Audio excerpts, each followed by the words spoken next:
Hello, কেমন আছেন? ভালো নাই? কিল্লিগা ভাই, শেখ হাসিনারে খাতাইছেন, ভালো থাকার তো কথা। ভালো থাকবেন কেমনে? যারা দিবেন সে খাইব অমনে। টেগার একটা গরম আছে ভাই, এই টেগার গরমটা ভাই সবাই সইতে পারে না ভাই। পাওয়ার আছে, টেগার পাওয়ার, দলের পাওয়ার, পাওয়ারই অন্যরকম, সবাই পাওয়ারটা সহ্য করতে পারে না। যে আইব হ্যাঁ খাইব, যে না আইব হ্যাঁ পিছন দিয়ে খাইব। কারণ সবারই জীবনে টাকা প্রয়োজন। বানাইছেন তো নতুন নেতা, কি পাইতাছি? কিছু পাইতাছি আমরা?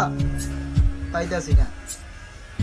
কাজ কামের অবস্থা খারাপ, চাকরি চুকরি যারা আছে তাগো অবস্থাও খারাপ, যারা দিন মজুরি আছে তাগো অবস্থাও খারাপ, যারা ঢাকা শহরে ভাড়াইটা আছে তাগো অবস্থাও খারাপ। ঘর ভাড়া দিয়ে হিমশিম খেয়ে যায়,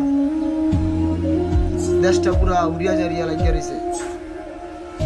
কিল্লিগা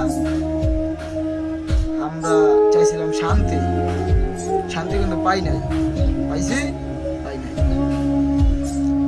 যারে ভালো জানি সেই খারাপ করে, যারে ভালো জানি সেই খারাপ করে।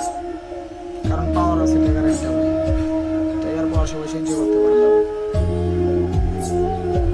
যাক ভাই, বেশি কথা কয়ে লাভ নাই ভাই।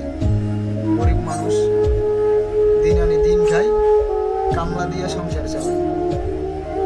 নালাবার আমার ভিত্তে গেতেইব ভাই। কারণ শেখ হাসিনা তো একটু মানবতা করছে, হেরা দেখা গেছে নাও করতে পারে। আল্লাহ হাফেজ, ভালো থাকেন।